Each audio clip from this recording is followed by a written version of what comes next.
Let's talk about coordinate covalent bond or the dative bond. Coordinate covalent bond और dative bond को समझने के लिए एक सिंपल सी एक लाइन आप याद रख सकते हो. The bond formed by unequal sharing of electron. The bond formed by unequal sharing of electron. जैसे आपने कोवेलेंट बॉन्ड में पढ़ा, कोवेलेंट बॉन्ड में इलेक्ट्रॉन की शेयरिंग होती है. How do they share the electron? जिन दो एटम्स को बॉन्ड बनाना है, दोनों इक्वल कंट्रीब्यूशन करेंगे. सपोज दो हाइड्रोजन को एक सिंगल बॉन्ड बनाना है, तो both will contribute 1 electron.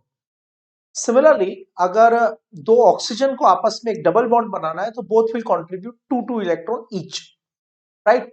Similarly अगर नाइट्रोजन के बीच में ट्रिपल बॉन्ड है या कार्बन के बीच में ट्रिपल बॉन्ड है, तो both the bonded atoms will contribute equal electrons. मतलब ट्रिपल बॉन्ड बनाना है तो दोनों एटम 3 इलेक्ट्रॉन का कंट्रीब्यूशन करेंगे तो ट्रिपल बॉन्ड बनेगा.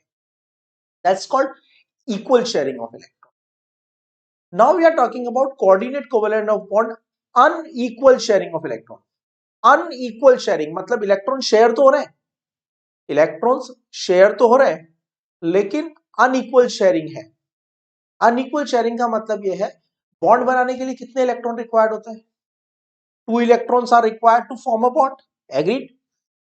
अब अनइक्वल शेयरिंग का मतलब यह है कि जब दो इलेक्ट्रॉन रिक्वायर्ड है, तो both the electrons are being contributed by one of the atom. Both the electrons of the bond are being contributed by one of the bonded atom, and other atom is contributing the vacant orbital. Right. So what is coordinate covalent bond? We can say bond formed by unequal sharing of electron. Bond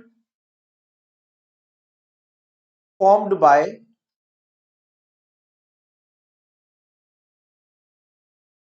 unequal sharing of electron.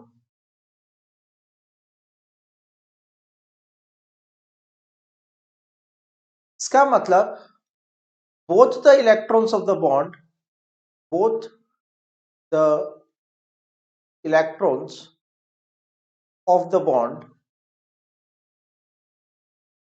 are contributed by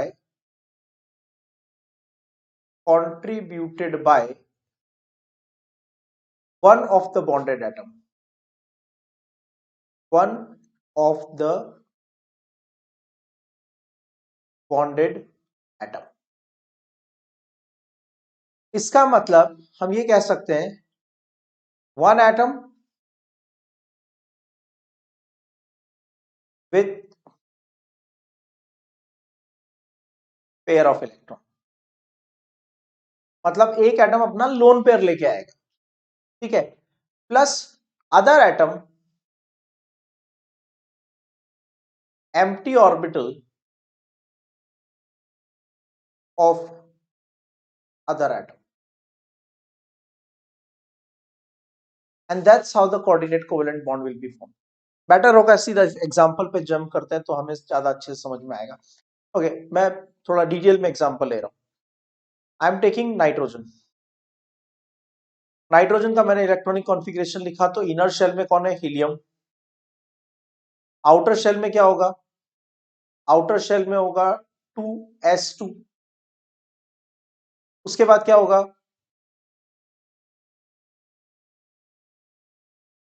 2p3. 1 2 3. 2p3. इसके outer shell में 3 unpaired electron है. Hydrogen atom का electronic configuration क्या होता है? 1s1. 1s1. So suppose I want to combine the nitrogen with hydrogen. तो ये एक लोन पेयर है. एग्रीड. तो ये नाइट्रोजन का लोन पेयर. ठीक है. उसके बाद ये 3 अनपेयर्ड इलेक्ट्रॉन्स हैं. 1 2 3. एग्रीड. अब हाइड्रोजन के पास एक अनपेयर्ड इलेक्ट्रॉन है. Hydrogen 1 unpaired electron. Hydrogen 1 unpaired electron. Hydrogen 1 unpaired electron. तो हमारे पास बन गया nitrogen lone pair over nitrogen, and 3 hydrogen atoms by the normal covalent bond.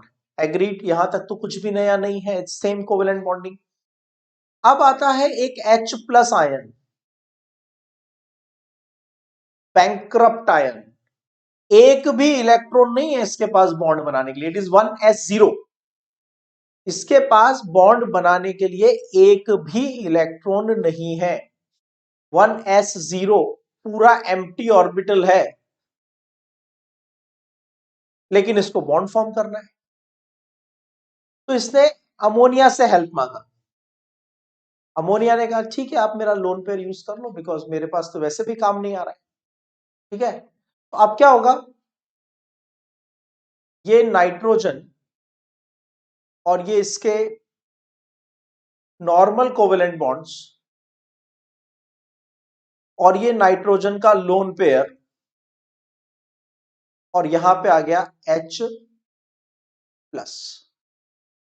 ठीक है, इस कंडीशन में यहां पे H प्लस अटैच हो गया. ठीक है, H प्लस का ये s ऑर्बिटल और ये नाइट्रोजन का लोन पेयर वाला ऑर्बिटल, यानी sp3 ऑर्बिटल ऑफ नाइट्रोजन. तो पता है अमोनिया में sp3 हाइब्रिडाइजेशन होता है. इसका मतलब this is one of the sp3 orbital having lone pair. sp3 orbital having lone pair. So this will overlap, and that's how the coordinate covalent bond. Now the coordinate covalent bond is represented by an arrow like this, and the direction of the arrow is always from donor to acceptor. Okay, तो हम यहां पे कैसे show करेंगे इसको. ये nitrogen ने 3 electron share किए नॉर्मल शेयरिंग से,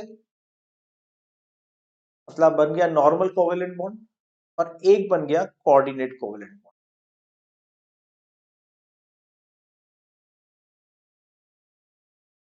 और charge conservation, charge can not be created और डिस्ट्रॉयड. यहां पे H प्लस आया था, तो ओवरऑल आयन के ऊपर आ जाएगा plus charge. This is how the coordinate covalent bond is being formed. Now remember one thing, अगर मैं आपसे कहता हूं कि ये अमोनिया का स्ट्रक्चर है एंड अमोनियम आयन का स्ट्रक्चर है, एक्सरे स्ट्रक्चर, तो क्या हम एक्सरे में देख के इसके डायमेंशंस को स्टडी करके, इसके बॉन्ड एंगल को स्टडी करके, इसकी बॉन्ड लेंथ को स्टडी करके, इसकी बॉन्ड स्ट्रेंथ को स्टडी करके, किसी भी पैरामीटर को स्टडी करके हम बता सकते हैं क्या कि इन चार में से कोऑर्डिनेट कोवेलेंट बॉन्ड कौन सा होगा? Answer is no. Only the method of the formation of covalent and coordinate covalent is slightly different. Once the overlapping has taken place, once the bond has been formed, now there is no difference between covalent and coordinate covalent. Only the representation is different. इसका मतलब मैंने यहां पे ये जो arrow बनाया है वो इसलिए बनाया है ताकि हमें समझ में आ सके कि बॉन्ड कैसे बना होगा, राइट.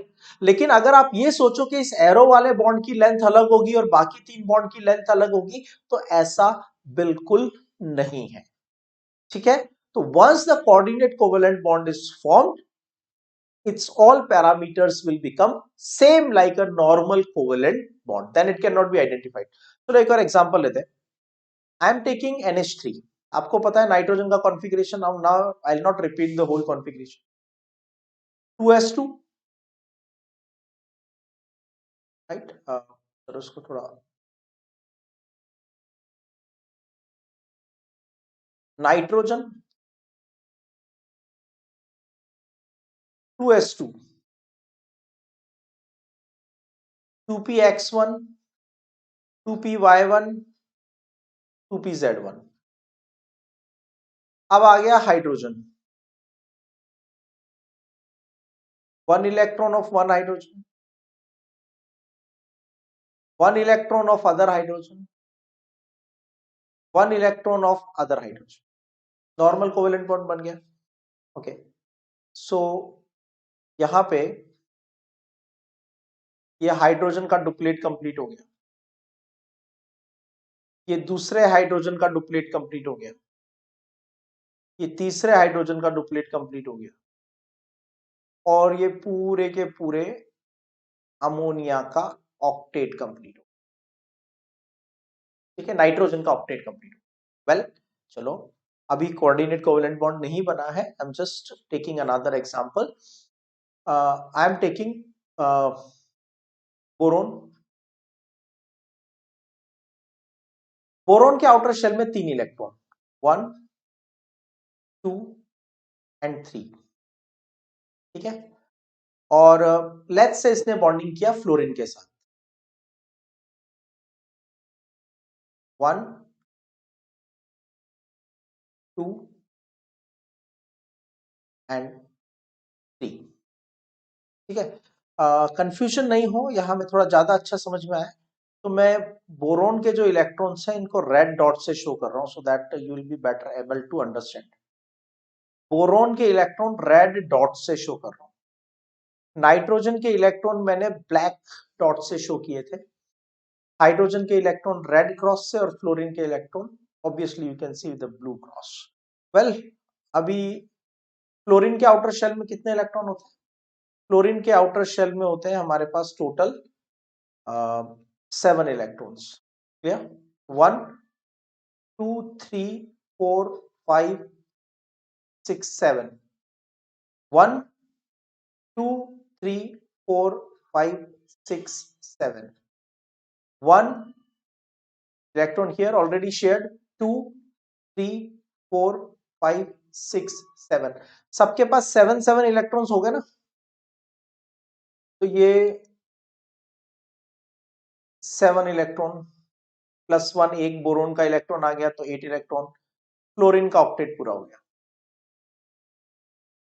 फ्लोरीन का ऑक्टेट पूरा हुआ, पर क्या बोरोन का ऑक्टेट कंप्लीट हुआ? क्या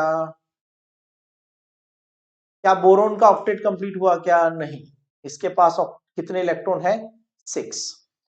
और ज्यादा क्लैरिटी के लिए मैं बोरोन का इलेक्ट्रॉनिक कॉन्फ़िगरेशन लिख देता हूं एक्साइटेड स्टेट, ठीक है। एक्साइटेड स्टेट में बोरोन होता है 2s1,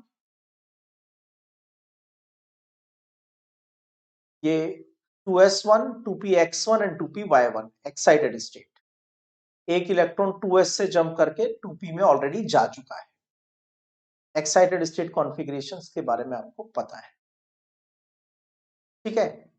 तो 2s1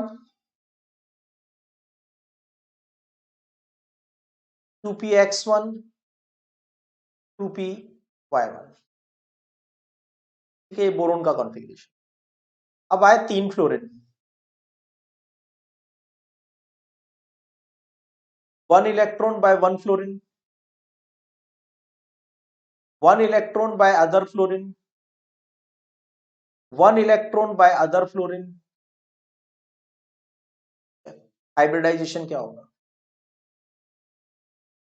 sp2 होगा। वैसे रिक्वायर्ड नहीं है, but because we know about hybridization, because we know about geometry, because we know the concepts, तो हम थोड़ा एक्स्ट्रा कर रहे हैं। तो BF3, बोरोन के पास 3 अनपेड इलेक्ट्रॉन थे in excited state, 2s1 2px1 2py1, उसने इलेक्ट्रॉन का शेयरिंग किया फ्लोरीन के साथ, एक एक इलेक्ट्रॉन फ्लोरीन के साथ शेयर किया, ये रह गया एक अनहाइब्रिडाइज्ड एम्प्टी ऑर्बिटल, ठीक है। तो ये आपको दिख रहा है यहां पे, देखो ध्यान से, ये जो डॉट क्रॉस है, ये 3 डॉट क्रॉस है, वो तो आपके sp2 ऑर्बिटल्स हैं, और ये आपका एक अनहाइब्रिडाइज्ड ऑर्बिटल है जो कि एम्प्टी है। क्लियर? एग्रीड? अंडरस्टूड? आगे बढ़ते हैं। अब क्या होता है, जब अमोनिया के पास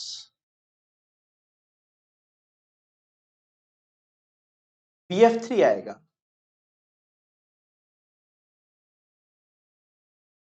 तो BF3 कहेगा कि मेरा ऑक्टेट पूरा नहीं है, मेरे पास एक एम्प्टी ऑर्बिटल है।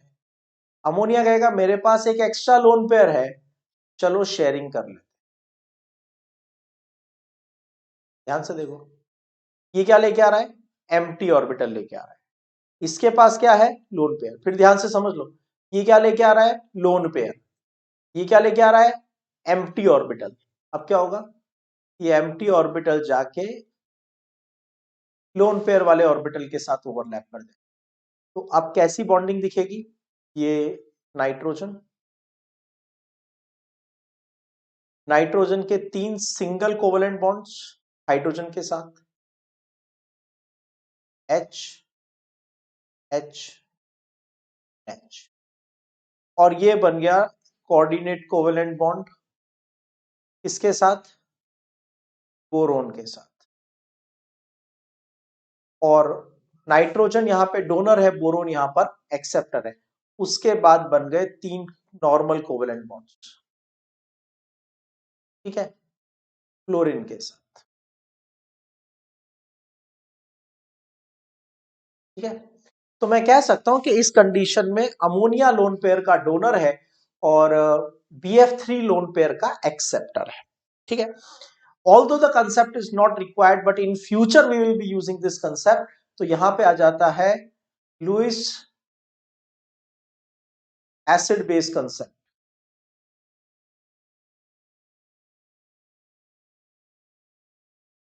लुईस एसिड बेस कंसेप्ट क्या कहता है, लुईस एसिड बेस कंसेप्ट कहता है कि जो लोन पेयर डोनर है उसको बोलो लुईस बेस, मतलब अमोनिया एक लुईस बेस है, और लोन पेयर एक्सेप्टर जो है, इस लोन पेयर एक्सेप्टर को बोलो लुईस एसिड। मतलब यहां पे BF3 बन गया लुईस एसिड और अमोनिया बन गया Lewis base. That's only the definition is required. I hope you understood the formation of coordinate covalent bond and the representation of coordinate covalent